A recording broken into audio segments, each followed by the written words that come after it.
please welcome Mr. Jason Evert.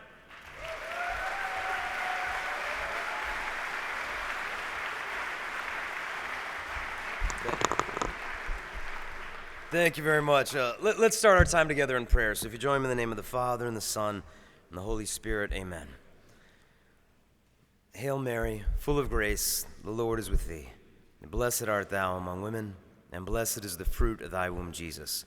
Holy Mary, Mother of God, pray for us sinners, now and at the hour of our death. Amen. Saint Joseph, pray for us, and Saint John Paul the Great, pray for us. In the name of the Father, and the Son, and the Holy Spirit, amen.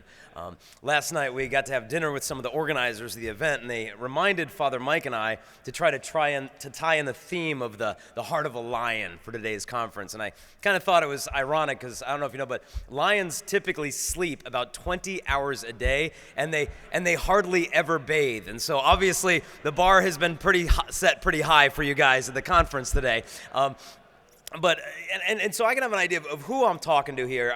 Give me an idea, like how many of you guys are in high school or college, just so I can have a show of hands. So, okay, so we got a number of guys. How many of you guys are grandfathers? Can I see the grandpas? Okay. And then how many not yet grandfathers, but married men, fathers? So, okay, so that gives me a pretty good idea. Now, in terms of married guys, I had heard of a married couple. I guess they were kind of having some trouble, and they go to counseling, right?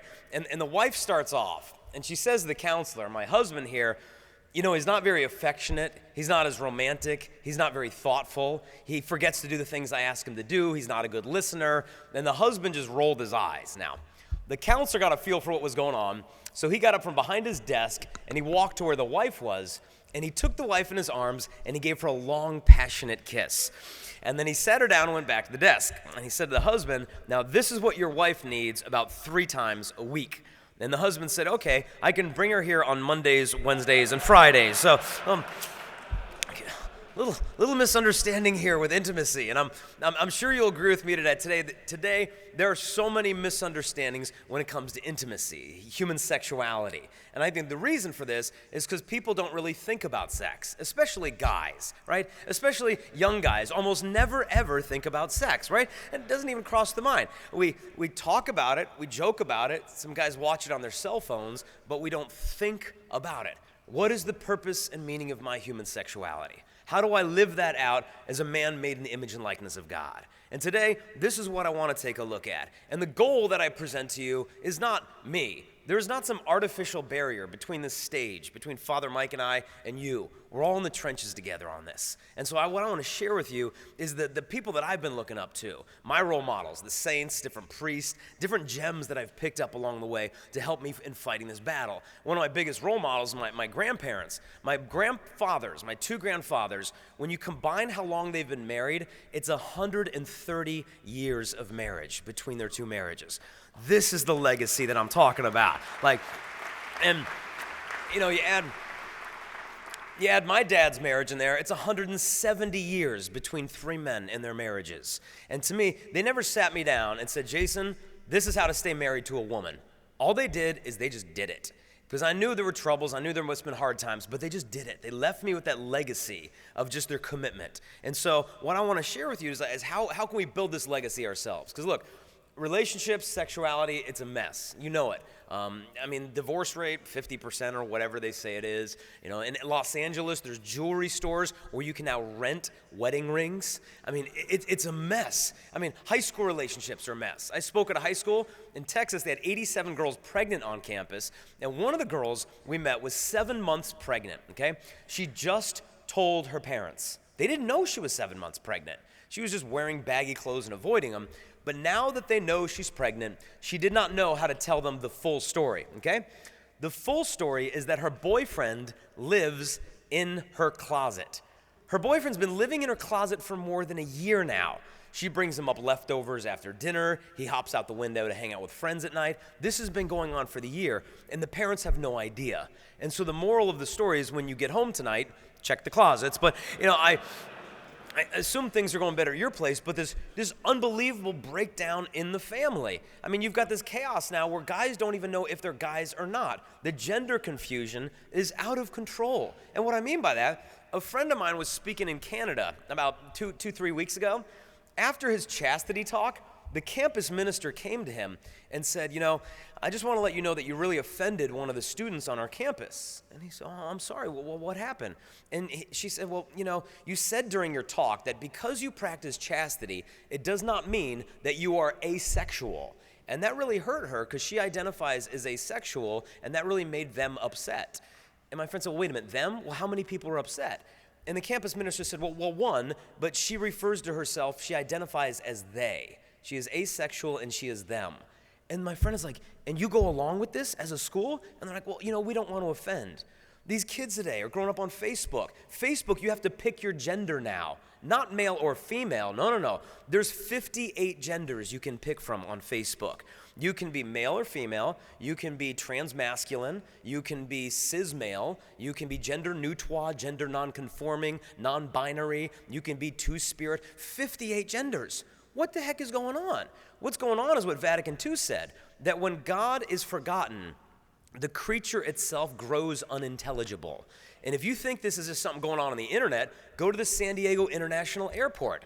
Walk in the airport, you'll see the men's restroom, you'll see the female restroom, and then you'll see a third restroom that has the male icon, the female icon, and a half male, half female icon with a baby icon. And it says this restroom is for any gender you identify or experience.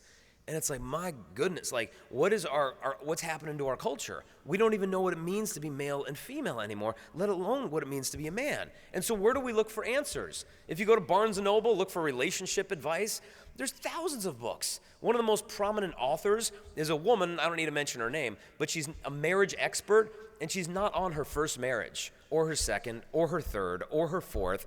She's on her fifth marriage. One of the marriages was to Dr. John Gray. He wrote the book Men Are From Mars, Women Are From Venus. They got married, they couldn't figure it out, and so they got divorced. So it's like, where are we supposed to look, for guidance in all this confusion? Well, we got to look back to the Word of God. And I look back to the Song of Songs. Now, this is erotic love poetry, smack in the middle of the Bible. And it's beautiful language in there. You've ravished my heart, my sister, my bride. Now, some of it you couldn't really say to your wife. It's not going to go over well.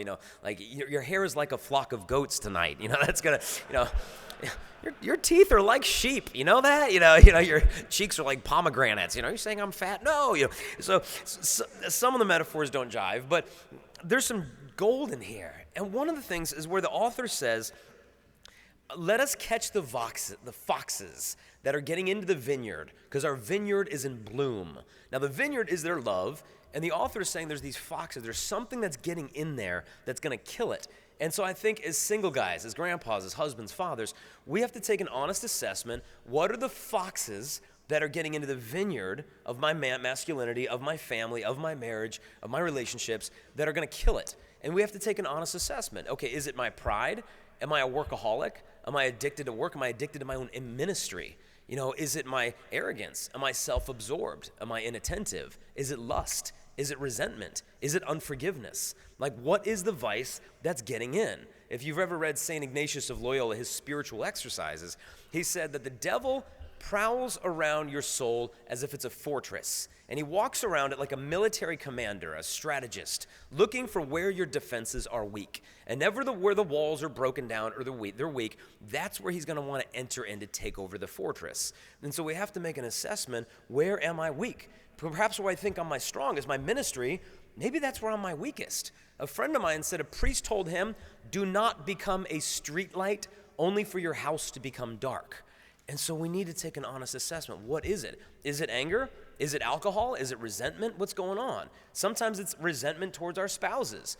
I'll share with you. I don't think I've ever shared this, but, my wife and I were going through a difficult patch in our marriage, and we were doing a novena to try to work through some of the difficulties. And in the middle of the novena, I had a dream. And I don't see visions. I don't hear voices when I pray. It's a pretty dry prayer life. But this night, I know God spoke to me in a dream. And I was asleep, and in the middle of the night, I have this dream that I'm looking out over a city, and I'm with my family, and over the city, there's this commotion in the sky. Something is disturbing, and then it burst into this massive black serpent, and it's destroying the city, and it's killing people, and I knew what it was. It was my resentment. It was my unforgiveness. And I shouted out, like in my sleep, but quietly, my wife's name, Kristalina, I forgive you. And when I shouted that out, this thing burst and I destroyed it through the power of forgiveness. And when I woke up out of this dream, I'd realized for the first time in my life how much power there is in forgiveness and mercy. That it's not just forgive and forget, just let it go. No, there's power in human forgiveness. And so we have to look into our human hearts. Do I need to forgive my spouse of something? Is there some other fox that's killing our marriage? Is it my lust? Is it pornography? Is that what's killing things? Because with the pornography, I grew up on this stuff. It was all over. My buddies in high school, one guy in my high school passed out porn from his locker to anyone who would vote for him as senior class vice president. I mean, he's in the hallway, vote for Travis, vote for Travis. Like, I don't know where he is today. He's probably in Congress by now. But, we would just laugh it off. But, it was all over. And I was hooked on the junk since I was probably in second grade when I first found it, some dirty magazine in my neighborhood. And we would just laugh it off. Oh, I got it under control. I'm not actually doing it. I'm not really hurting anybody. All these justifications. And I didn't realize that what we're looking at, is not a body, a naked body. It's somebody else's daughter who was probably sexually abused as a little girl. I was in the Los Angeles airport once, and who do I bump into but one of the biggest porn stars in the industry? And she's signing autographs and taking pictures of her fans. All these people around her had no clue. When she was first posed for Playboy magazine, she was 18 years old. She went to the studios, and they treated her like a queen, doing all the hair, all the makeup. She started to take the clothes off. She started crying, bawling. She finally pulls herself together. They just redid the makeup around her swollen eyes to make it look like she wasn't bawling beforehand. Then they took the nude photos. So when we're looking at porn, we're not looking at, like as I said, a naked body, but a human being who's probably sexually abused. But I tried my best not to even think about this stuff while I was addicted to it. 1,001 rationalizations, justifications. But some of the girls in porn, aren't even alive. They have a huge mortality rate. We could be lusting after the deceased. And some of the girls in porn aren't even human beings. They're completely computer generated. But what's happening, scientists say that when a guy gets hooked on this stuff, you're neurologically training your brain to expect a woman to live up to the fantasy of a disposable supermodel. And my buddy in college had all the porn, and he figured, but it won't be a problem because I'll throw it away before I got married. And I went to his wedding, and he was divorced in 3 months. One high school girl came to me, and she said, Jason, I found out my dad looks at porn. She's like, I used to look up to him. Now I can't even look at him. I thought he was a better man than that. She's like, Jason, my dad is lusting after girls who are 2 years older than I am while my mom is sleeping in the next room. And then he wakes her up at 7 in the morning, gives her a kiss, and goes to work. She's like, it makes me sick how much I resent that man. She said, Jason, you know what? She said, I want to go have sex with a boy just to spite my father because he obsesses so much about my innocence and lectures me about abstinence, but he cares nothing for his own soul. I even met a girl yesterday, and she told me, Jason, I found out my dad looked at porn 6 years ago, and I've been addicted to porn ever since I found out that he looked at it. And I've never told him, and I've never told my mom. This poor high school girl wrapped in a 6-year pornographic addiction because she stumbled onto her dad's stuff. We have to realize that when we let our guard down spiritually, we're dropping a drawbridge into the castle of our family to let anything come into that door. Listen to what St. Alphonsus Liguori said. He said, when a raven finds a dead body, its first act is to pluck out the eyes. And the first injury that impurity inflicts on the soul is to take away the light of the things of God. Our faith begins to waste away. And we have to ask ourselves, what am I training myself to be as a man? I shared last night with the guys that I played 3 years of college baseball. And I remember I was one day in the outfield, and the coach yells at me, Evert, come in. And I run to the dugout. I'm like, what's going on? You pull me out of the game? He said, no, I want you to pitch. I'm like, I don't pitch. He said, no, I saw you at batting practice. You got a good arm. I want you to pitch. I'm like, coach, I didn't pitch high school ball. I don't know how to pitch. And he said, you're going to do good. Just get out there. So I get out on the mound. I'm like, what am I going to do? I can't fake this. And the catcher squats down, the batter digs in, and the catcher starts giving me signs. Now, you know baseball, catcher, fastball. And if you agree with that pitch, you nod your head and you throw it. If you disagree that that's the best pitch to throw, kind of shake your head and it'll give you a different one. Now, here's the problem. I don't really have a fastball, okay? I don't have a curveball. I don't have a knuckleball. I don't have a forkball. Like, you know what I have? I have a baseball, okay? That's what I have. And so I'm like, what am I going to do? I said, you know what? I know what I'm going to do. I'm going to play mental games with the batter. And so the batter digs in, the catcher squats down, and he gives me a sign. 1. I'm like, no. He's like, number 2? I'm like, not number 2. 3? No. 4? No. 5? No. Then he starts laughing because he's running out of fingers at this point. He gets like 7. I'm like, oh yeah, number 7, whatever that is. And the batter's like, how many pitches does this guy have? I threw the first pitch. I hit the guy on the first pitch. I hit the bat. That's how it goes. And so, but the moral of the story being, if I'm training myself lust, then the day comes to love, we just can't fake it because all we know how to do is take our own pleasure. And if we want to break free from this stuff, we got to take it more seriously. I don't know if you've seen that internet video of the lion where there's a lioness sitting there watching all these wildebeests go by. And she's sitting there for like 3 minutes like, no, that one's too fat, too skinny, no. And she won't attack it. And then all of a sudden, out of nowhere, this like 500-pound lion just flies over her and just rips one of these things to shreds and drags it away. His decisiveness now, and he just grabs it and it's done. And they make this metaphor on the internet. That's kind of like how women, pick their food. Well, I don't know if I want this. I don't know what this. And the men are like, meat. And I think spiritually, we have to have the same aggressiveness in our families of like, okay, we need to be decisive. We need to kill this thing. And something you can do decisively after this conference, because it's not enough to walk out of here, I'm going to be a better man. We need concretes. We need specifics. We do that well with specifics. Our wives know this. If they speak to us in generalities, it's useless. When your wife is like, I need more help around the house. I'm like, house big, And she's like, take out the trash. I'm like, oh, yes, I can do that. Thank you. We need specifics. And so one specific thing, there's a ministry, a website called CovenantEyes.com, www.CovenantEyes.com. And what this is an internet filter that'll block the porn, and it's an accountability program that will send you a report every week of all the websites everybody's looking at. And when you put this on your computer, you don't tell your kids, now we're going to know websites you're looking at. No, you tell them, we are going to put this on everybody's MacBook, everybody's PC, their Droid, their iPhone, so everyone in the family will know every website that everyone is looking at. You, my 8-year-old daughter, I want you to know what websites Dad's looking at. And I want Mom to know what websites your little sister's looking at. And we're all going to be in this together as a family to hold each other accountable to the principles of the gospel.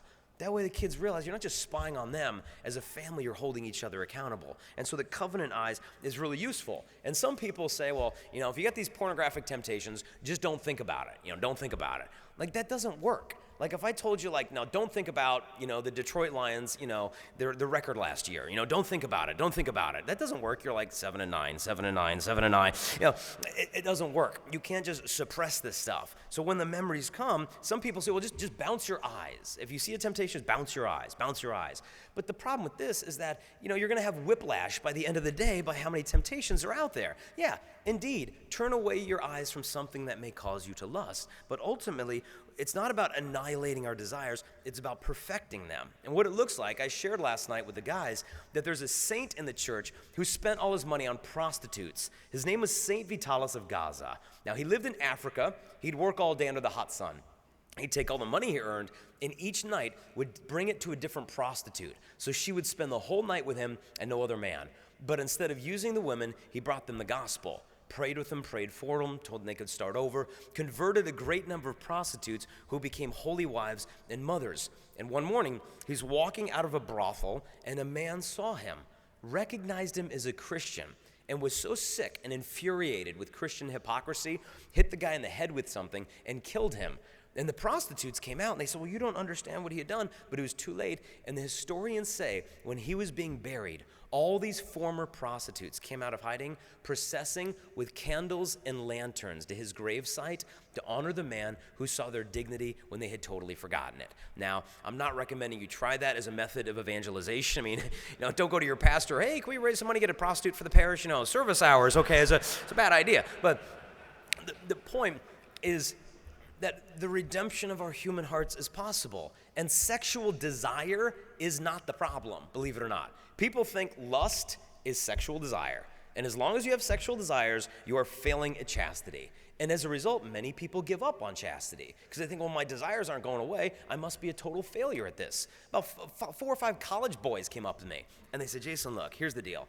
They said, we're part of this national evangelization team, and we travel all around the country in a van with 4 or 5 other college girls all year round, and we evangelize. But they said, you know what? They said, what trouble we're having, they said, you know what?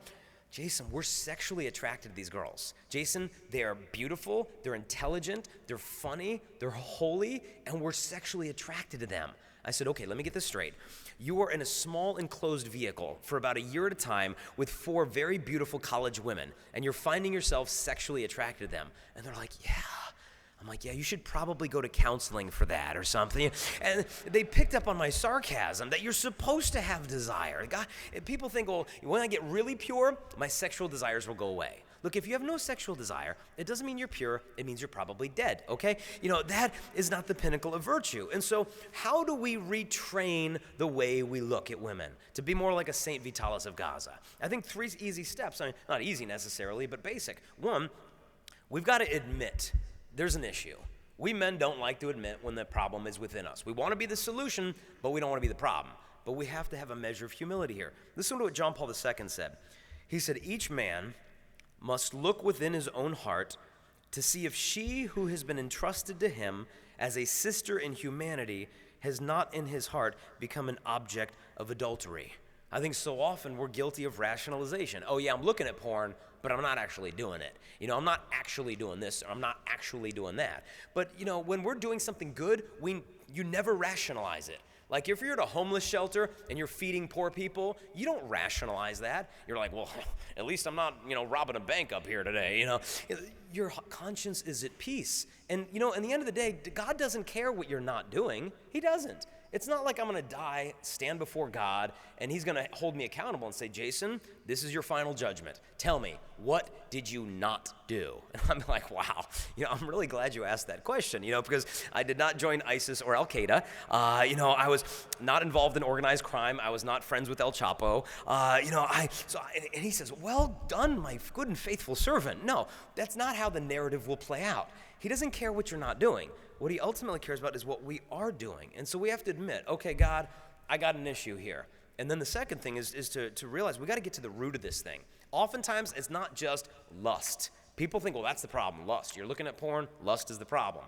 Oftentimes, I found there's a lot of other stuff going on. When am I struggling with this stuff? Is it when I'm bored? Am I lonely? Am I stressed out? Am I angry? Am I resentful towards my wife and I feel a spirit of entitlement about me? What is the deeper root that's triggering me back into this false consolation? So we got to get into the roots. And then thirdly, I would say we have to realize you can't do this on your own. We can't break this addiction to lust all by ourselves. I mean, spiritually, chastity doesn't even begin till we realize we cannot do this on our own. And so 2 forms of prayer I'd recommend. One is when you're tempted, don't just pray against the temptation, actually pray for your temptation. And what I mean is not pray to have the temptation, but to pray for the individual that you are tempted to lust after. So if you're trying to get rid of porn and you're getting flashbacks in your mind of those images, instead of just trying to shove them into the subconscious, lift that woman to heaven.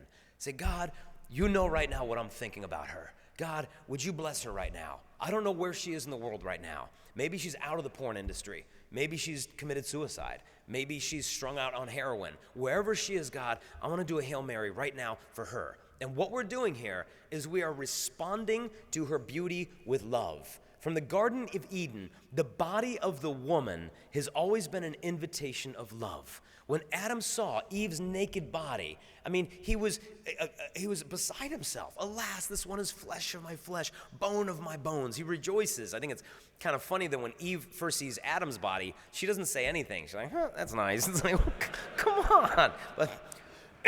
But whatever.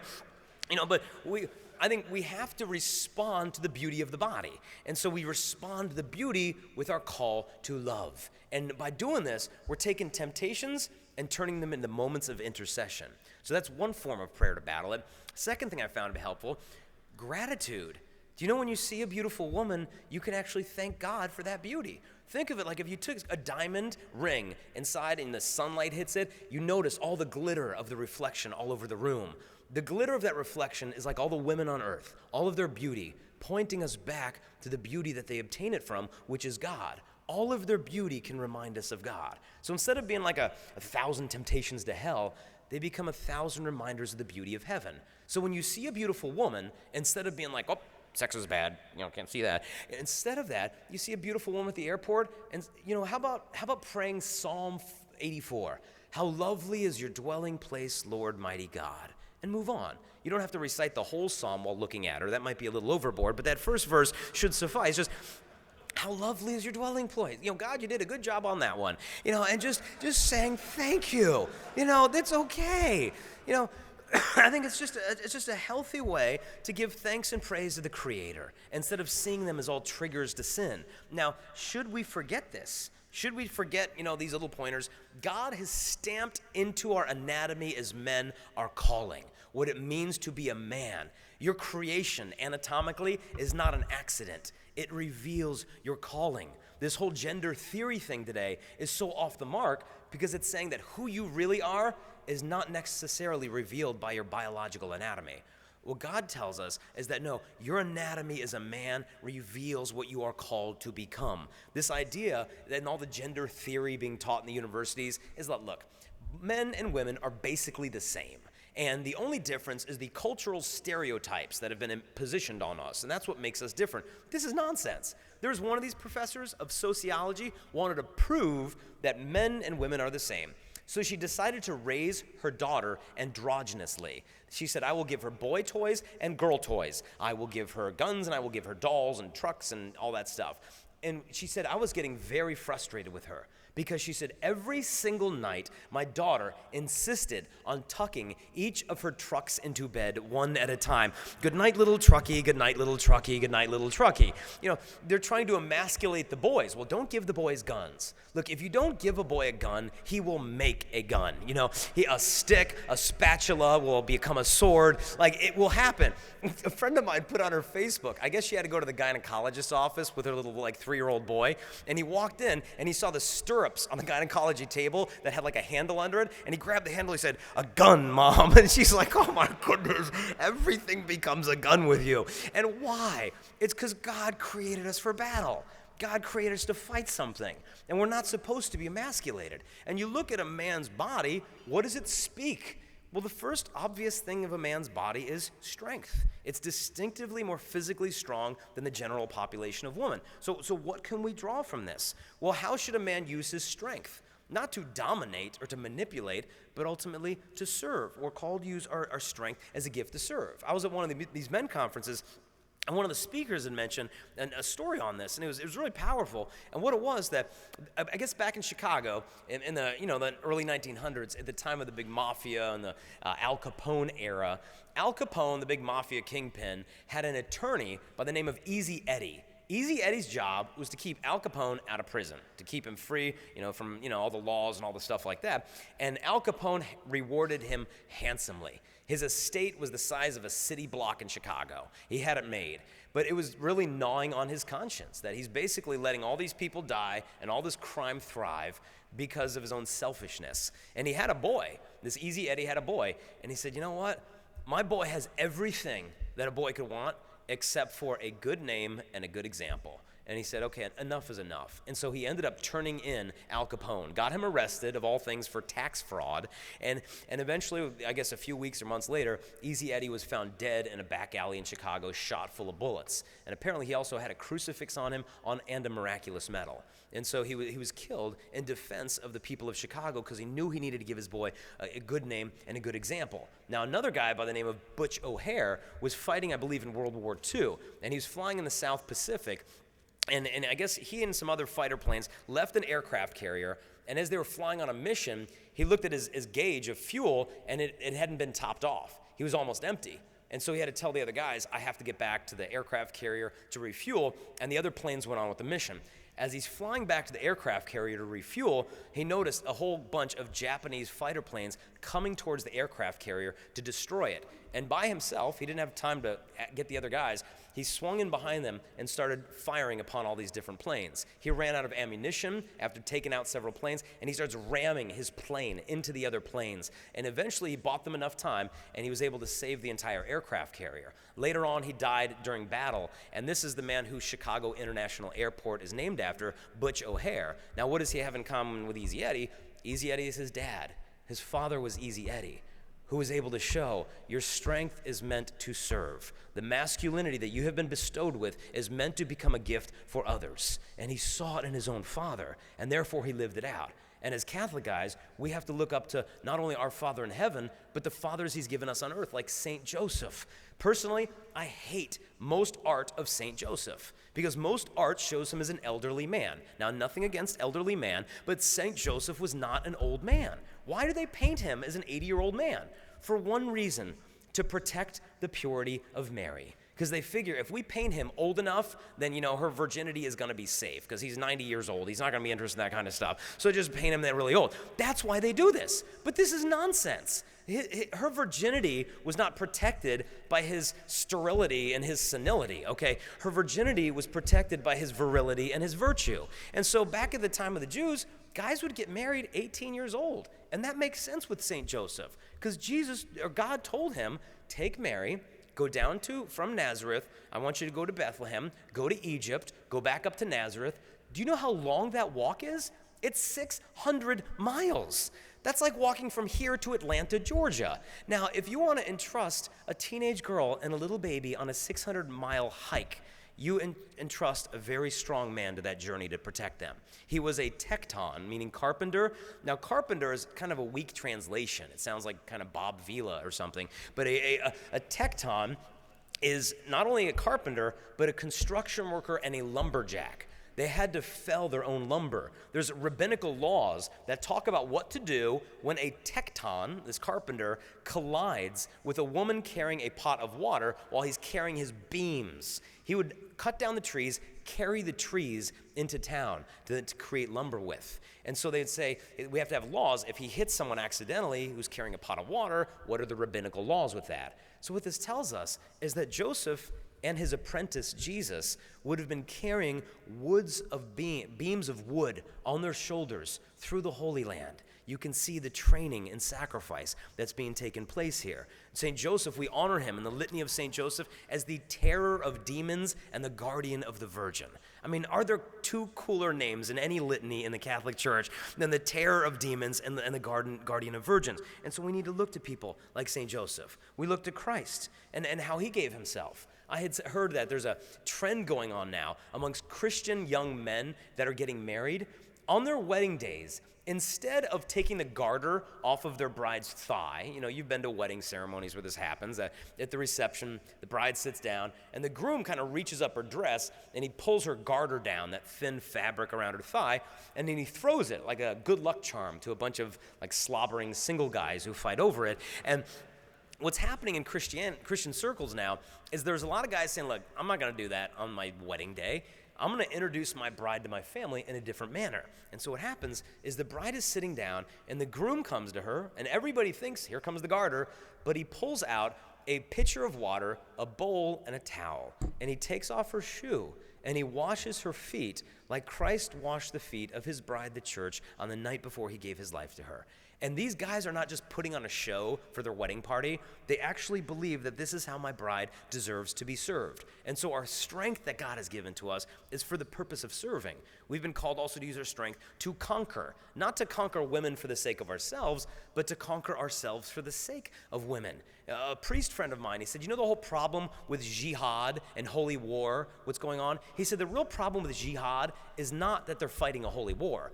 The problem with jihad is that they think it's an external jihad when they have not waged the internal jihad, the holy war inside myself, my own vices. Because I have not even engaged in that battle, they're externalizing the holy war and turning it upside down. And so first we're called to conquer ourselves, and ultimately, I think called to use our strength to die. In fact, when I was on my wedding day, there's a little boy sitting in the back of the church. He had never been at a wedding before.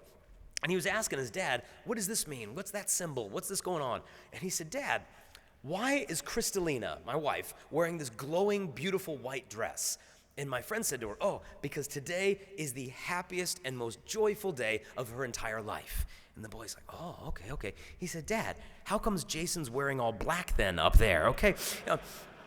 This is a fair question because black, as you see in the priestly clerics, black represents death. We're called to die to make a gift of ourselves. And we know this. One boy came up to me and he said, look, Jason, I liked your talk and all, but he said, look, I'm having sex with my girlfriend and everything, but he said, I love her. He said, I love her so much, I would die for her. I'm like, really? And he said, oh yeah, I'd take a bullet for her. If someone put a gun to her head, I would tell that guy to shoot me instead. I'm like, no kidding, you'd take a bullet for your girlfriend. He said, absolutely. I said, look, if you're willing to die for your girlfriend, then do it. And he said, what do you mean? I said, look, nobody's going to be shooting your girlfriend unless she's involved in organized crime or some Mexican drug cartel, in which case you need to make better dating decisions. But no one's going to be shooting your girlfriend. You don't have to protect her from the mafia. You have to protect her from yourself, from your lust, from your selfishness. This is the death that has to happen. And so he understood that we all want to look like a knight, but we don't want to bleed like one. But God's created us for this. In fact, I know a dad down in Louisiana. He and his wife were sitting at home one night, just watching TV or whatever, and a burglar came into the house, an armed burglar, and he immediately commanded them, give me the money. And the wife was like, he's like, where's your purse? And she said, well, it's in the garage, in the car. And the husband and the wife were like, oh my gosh, what's going on? Is this really happening?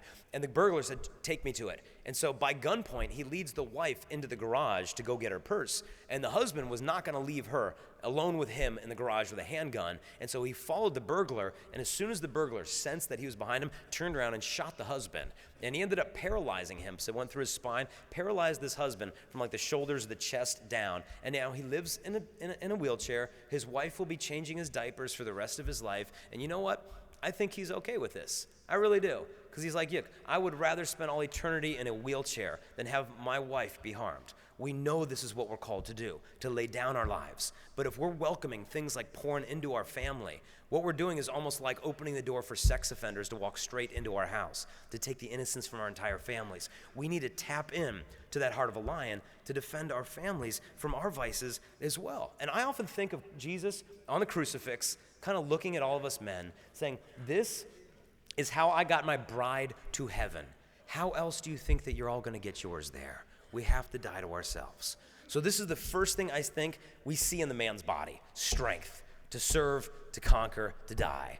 The second thing I think is very evident in a man's anatomy is that the man is the initiator of love. It's stamped in your body. You are the initiator of love. But because of original sin, we either initiate lust or we initiate nothing. And I think what we've got to do is realize that we have to overcome our fear. Because what's a man's fear? Guys are like, I'm not afraid of nothing. I'm a man. I'm not afraid of nothing. What is a man's fear? Typically, we men are afraid to give and to commit, to initiate. We're afraid of this stuff, especially as single guys. And we're raised in this culture. Well, you don't want to get tied down. You don't want to get a ball and chain. You don't want to give up your freedom. You don't want to lose that. John Paul II talked to college guys. Listen to what he said. He said, we men are quite ready to take and conquer in terms of profit, gain, enjoyment, success. But he said the moment that comes to give of ourselves to our church, to our family, to our children, sometimes we hold back because he says we're not prepared to give. He said, you know why this is? He said it's because we men do not have a deep enough interior life. We're called to initiate. In fact, the best homily I ever heard in college, a priest gets up in front of this many college students and he said, girls, I want you to raise your hand if you were asked out on a date this week. Very few girls put their hands up. And that priest spent the rest of the homily drilling into the guys for failing to ask girls out. You should have seen the girls. They were like, hallelujah, Father, preach on. And, the girls were in love with Father Ron after that, but we loved them more because he just kind of called a spade a spade. We're supposed to initiate love. It's kind of like that Dos Equis beer commercial. I don't know I know he's retiring. I'm kind of disappointed about that. But, the most interesting man in the world is stay thirsty, my friends. That guy. And there's there's one commercial that he did that I love. And I know some of you are not old enough to drink, so I don't want to contribute to the delinquency of minors, but it was a really good beer commercial. And in it, he's sitting there, and he's sitting with these beautiful women, as he always does, which is kind of creepy because they're like young enough to be his granddaughters. But he's sitting with these beautiful women, and he looks at the camera, and he says to men, he said, look, it doesn't take two people to talk to one woman. And that's it. And I'm like, hey, I like it. Initiate, go, start the relationship. In fact, I knew one priest, he said this, a man should act decisively.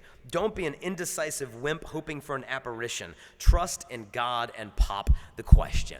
And so as a single man, we should not be flirts. Flirty guys pay romantic attention without any serious intentions. Instead of this, what I'm calling the single guys to, discern if you're supposed to be in a relationship with a girl, then pursue her with sincerity and commit to her with clarity. Now, this isn't a robotic formula. You don't want to go up to a girl, I've discerned I should pursue you. You know, Catholic stalker for the men's conference, But we're supposed to initiate. In fact, I was speaking at Michigan State University not long ago. After the talk, a college boy came up to me. I gave a talk on initiating love, and he came up to me, and he's like, hey, Jason, do you have gum? I'm like, yeah, I got some gum. And I pulled out a piece of gum and gave it to him. He said, I'm going to ask a girl out right now. And he just took off. I'm like, oh, giddy up, go get him. Don't forget to discern. He just wanted to be let loose, because if a man is passive, he's totally out of place. You'll notice in women's art that you often see women at leisure. You know, she's sitting there, she's got a bowl with fruit, and she's just sitting there. And that's great. I'm happy for her and the fruit and everything. That's great. But you'll never see art of men like that. You know, some guy's sitting there in a bathrobe with like a bowl of fruit. Hey, these are my avocados. You know, I got some kiwis too for you. There's just something that would be off there. If there is a man that's still in art, he's ready for battle. You look at Michelangelo's David. He's not doing anything, but he's got his sling. Take me to the giant. Show me Goliath. He's ready for action. And so if a man is passive, I think ultimately he's really out of place. So what we've got to do as men, as husbands, as young guys, we've got to initiate love. And so for a single guy, initiate love when it comes to dates. Ask a girl out. Plan the dates. Don't sit around, and this goes with our wives too. What do you want to do? I don't know. What do you want to do? I don't know. What do you want to do? Like, plan a date. And when you get on the date, let's say you go to dinner, pick her seat for her at the restaurant. Not because I'm a man, I'll tell you where to sit, but if it's a beautiful view, give her the beautiful view. If there's no view, the man takes the seat facing the wall, so she knows during dinner your attention is on her, not on ESPN or the cute little hostess walking by, and it makes her feel honored. You say this to teenage boys, and they're like, oh, that's good. Now, I should add as a disclaimer that once you get married, you actually receive a dispensation to face the football game at all moments while dating your wife. No, I'll let you guys sort through that one on your own. But the best way I think I can teach my boys how to date is by dating my own wife. In fact, I had heard some Hebrew scholar that said in the Old Testament, when it says a man shall leave his father and mother and cleave to his wife, become one flesh, apparently one of the definitions for cleave is not cling, it's hotly pursue. That within marriage, we continue to hotly pursue the wives. And this is one of the best ways to teach young men how to appropriately court. The problem is, I don't think a lot of guys are seeing this. And so a lot of guys today don't even know how to ask a girl out. And once they're in the relationship, half of the girls don't even know if they're dating. They're like, are we dating or not? I don't know. You know, we went on a date, but we're not dating. And the girls have these slumber parties, right? Till 3 o'clock in the morning, analyzing their relationships. Well, are you guys, a boyfriend? Well, we went on a date, but we're not dating. We're kind of seeing each other. We're sort of a thing. What is that? And what's the boy doing? He's not communicating. Why? Because guys are not communicators. Now, that's not our fault. It's God's fault, okay? And here's why. Because the average woman, you've probably heard this before, speaks 20,000 words a day. The average man is 7,000 words a day, which means for most of us, we hit our quota by lunchtime, right? So you get home, and the wife's, how's the good meeting? Good. How's the big conference call? Fine. Well, let me tell you about my day. She still has like 19,000 words to go. It's like sipping out of a fire hydrant trying to consume all of this. But And they said this actually discrepancy begins at the age of 2. You can see little kids in the sandbox. The girls, Sally said to Jessica, la, la. Look at the boys. They have trucks. They're like, boom, boom, boom, And National Geographic did a study of unborn embryos. They found female unborn embryos at about 8 weeks of gestation. The female embryo's mouth begins to move. The male embryo, nothing is going on. Nothing whatsoever. Look at her thumb. She's probably texting in there as well. So what this means is guys aren't talking when we need to talk. Now, why isn't the guy talking? One reason he's not talking is he's not really thinking. I mean, he might not be thinking at all to begin with. In fact, there was a neurological study that found that men versus women have at a very high level of neurological activity 24 hours a day. Even in her sleep, it's going. They found that men, on the other hand, actually go into periods of hibernation while they're awake. It just kind of flatlines, And these are the moments your wife kind of looks at you. She's like, honey, what are you thinking? And you're like, nothing, like, she's like, you can't be thinking nothing. Like, what are you thinking? Like, no, like, I'm thinking about nothingness right now. And then she's suspicious. What are you not telling me? No, I'm not telling you nothing. Like, I'm not. And she's like, well, what are you feeling right now? Kind of hungry, I guess, So, he's not talking, he's not thinking, and he's not feeling what she's feeling. Because look, we're not empathetic beings. In fact, they did another study of husband and wives. They hooked up their brains to these kind of functional MRIs, CAT scans, and they would give the husband and wife an electric shock and watched what went on in the other person's brain. So they would say to the wife, we are going to shock your husband in 5 seconds. 5, 4, 3, 2, 1, zap. And you'd see in the husband's brain, that hurt. And then you see in the wife's brain, the same spike of neurological activity, although she was not exposed to the electricity. What they found is that they said, we are altogether unable to replicate the same phenomenon in the male brain, where they would say, your wife is going to be shocked in 3, 2, 1, zap. Hey, that's too bad. You doing all right over there? You're tough now.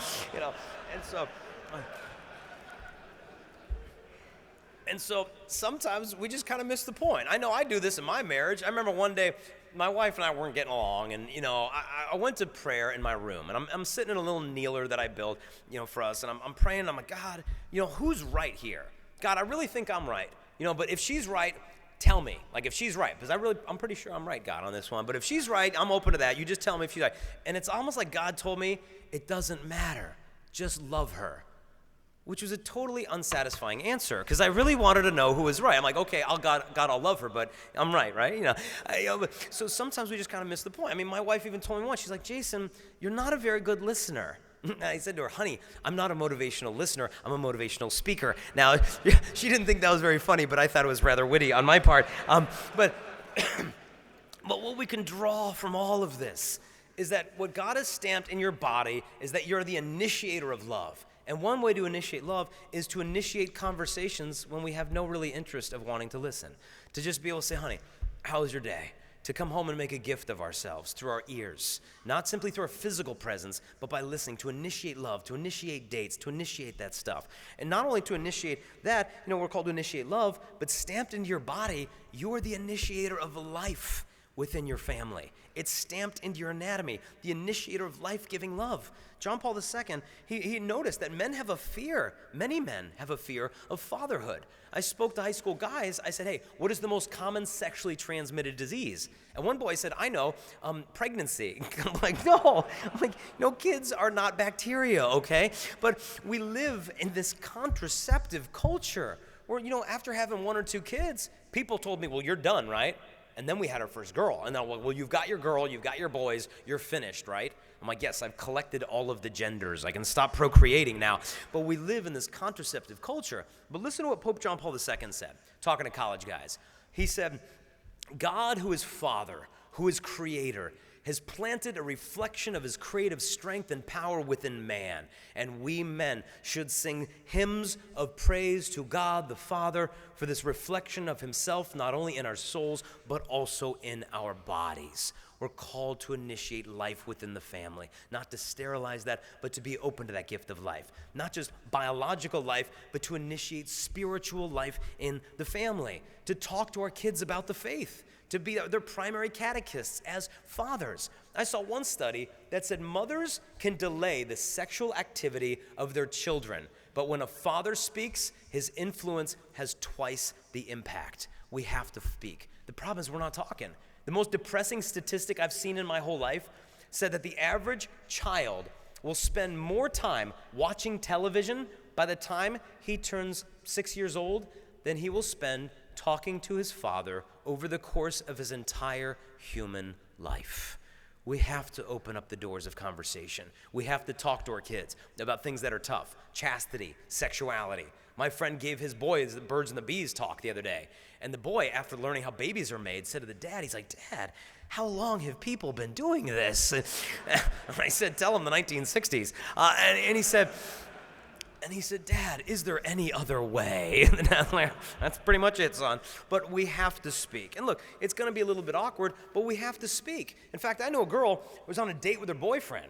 And the boyfriend said, hey, honey, I think it's time to take our relationship to the next level because we've been together for 3 weeks now and everything. And she said, I know what you mean. She said, look, here's my cell phone. Call my dad. If he says I can do this with you tonight, then I'm ready to go. And the boy's like, I don't want to use up your cell phone minutes here, sweetheart. But now, how did this girl know my dad's got my back on this one? Because the father spoke to her about it.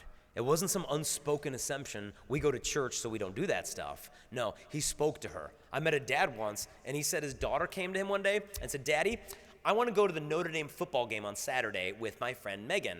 The dad's like, that's in Indiana.